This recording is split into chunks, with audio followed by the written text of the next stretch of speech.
Support Name Explain on Patreon for $1 a month to enjoy ad-free videos, exclusive content, your name at the end of each video, as well as the chance to have your idea for a Name Explain video made into reality. Go to patreon.com/Name Explain or click the link down below.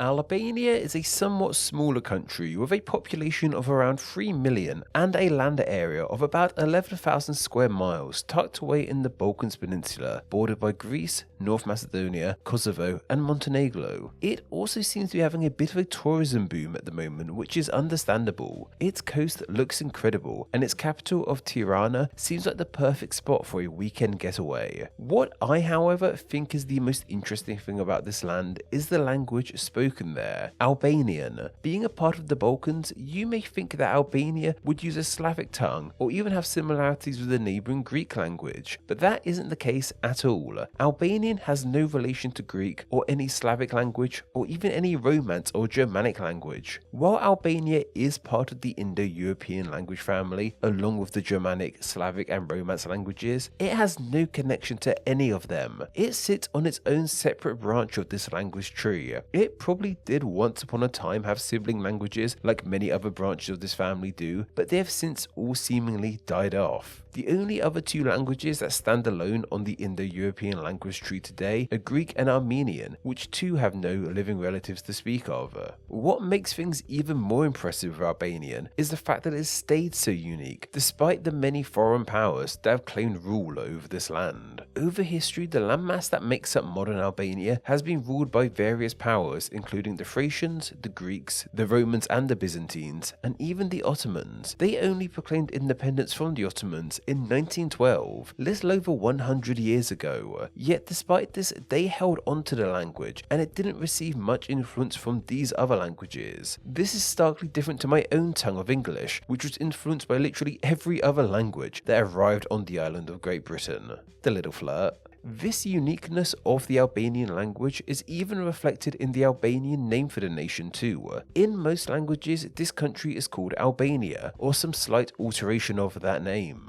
Take the French Albany, or the German Albanian, or the Greek Albania, or even the Japanese Albania. In most parts of the world, this country has a familiar name, but the uniqueness of the Albanian language means that Albania has a completely different native name. It is instead called Shqiperia, sometimes spelled and translated as Shqipëri too, but we'll be using the former name in this video. This name is of course very different to the name of Albania and its worldwide alterations, though this makes all the sense in the world. As mentioned, Albania has no relation with any other Indo-European language, so why would it share its name with any of these other languages? Funnily enough, this is a similar case to the other two Indo-European languages with no living relatives. They also have names that are unique to their language, with Armenia being called Hayastan in Armenian and Greece being called Hellas/Alada in Greek. So how did Albania, which is more or less universally known as Albania, end up with the name of Shqiperia in its native tongue?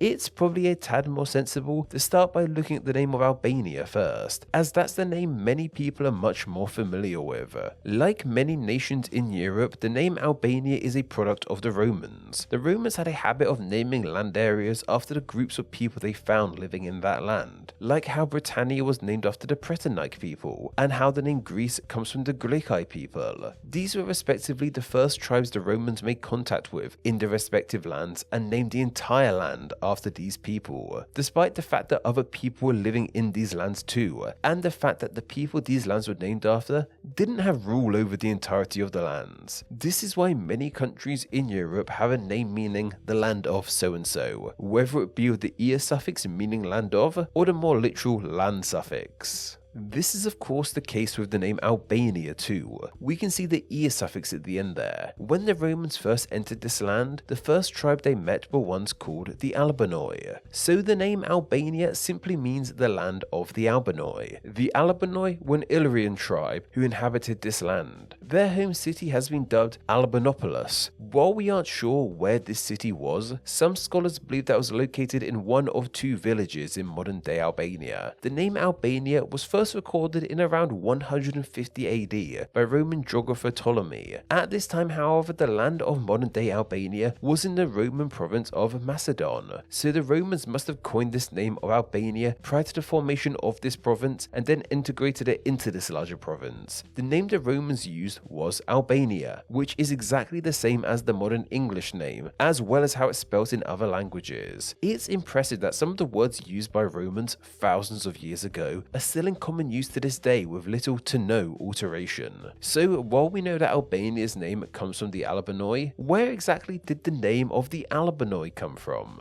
Well, here's the thing, we don't know where the name Albanoi comes from. This is a name belonging to a very ancient group of people who didn't seem to record the origin of their name, and even if they did record it, that information has been long lost. We do thankfully have some theories on the origin of the name Albanoi, but they are little more than just ideas. The main ideas is that it might derive from one of two Proto-Indo-European words. One idea is that it might come from the PIE Alb, meaning hill. This would relate to the landscape of Albania. This is also thought to be the origin of the Alps too, which are also fairly large hills. The other idea is that it comes from the PIE Albhol, which means white, once again relating to the white snow of the mountains of the region. What's interesting about this latter theory on the origin of the Albanoi's name is that it ties the name Albania to the name of another European country on literally the opposite side of the continent.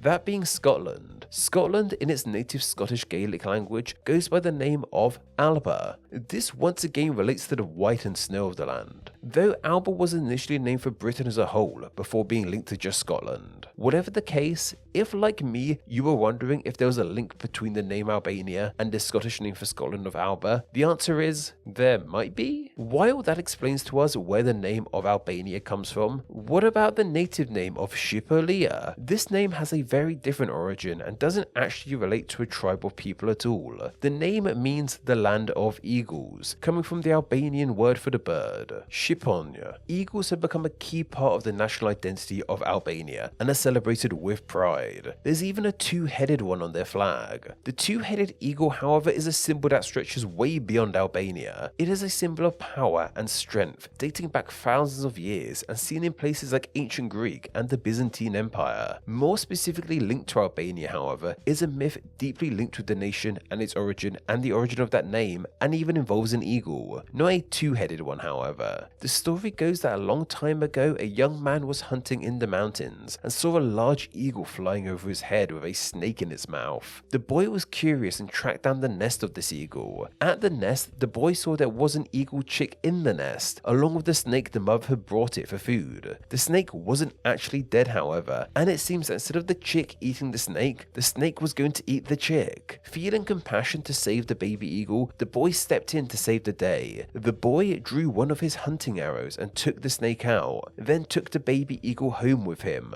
On his way home, however, the mother eagle flew down and asked why he had taken her baby. The boy explained that he had taken the baby because it wasn't safe. The eagle bargained with the boy. She wanted her baby back and in return would give the boy the sight and strength of an eagle, which he accepted. With these powers, the young boy grew to be strong and became something of a legend in the land. Even the eagle he saved grew up to be his own hunting partner. The locals loved this legend so much, they dubbed him the son of the eagle and named their land the Land of the Eagles. This is of course quite a tall tale to say the least, but all these kinds of myths start in a grain of truth. Whatever the case, this is the story that many believe led to the country being named after eagles. So it seems that the reason why Shqiperia is named Albania in English and many other languages is because while the wider world follows the suit of the Romans and named the land after one of the tribes of people found there, the natives of the land wanted to take a different approach. They wanted their land to be named after their national animal and tie it into one of their popular mythological stories. They wanted their land to be named after their own symbol of pride. However, there is one other story on where the name Shqipëria comes from. There isn't much evidence on this theory, but I enjoy it nonetheless, hence why I'm covering it here at the end. One idea is that the name Shqipëria comes from an Albanian word which means to speak intelligibly. This idea for the origin of the name Shqipëria ties into the Albanian language and its uniqueness. I can just imagine some ancient Albanians using their language, which is different to literally every other language around them, and deciding that theirs, and only theirs, is the intelligible one. Name Explain depends on viewers like yourself supporting the channel financially on Patreon, so a huge thank you to everyone who does. Donating just $1 a month helps the channel amazingly and gets you bonuses including ad-free videos, exclusive content, the power to request ideas to be made into actual Name Explain videos, and your name at the end of the video with all these awesome people. Visit patreon.com/nameexplain or click the link down below to find out how you too can support the channel. Thank you. Thanks for reaching the end of the video. Why not watch another and subscribe to keep up to date on all things Name Explain. You can find myself on Instagram where I'm Name Explain YT, and join the Facebook group Friends of Name Explain to talk with myself and other name nerds. All that will be linked down below. Anyway, I hope you enjoyed this video, and once again, thank you all so much.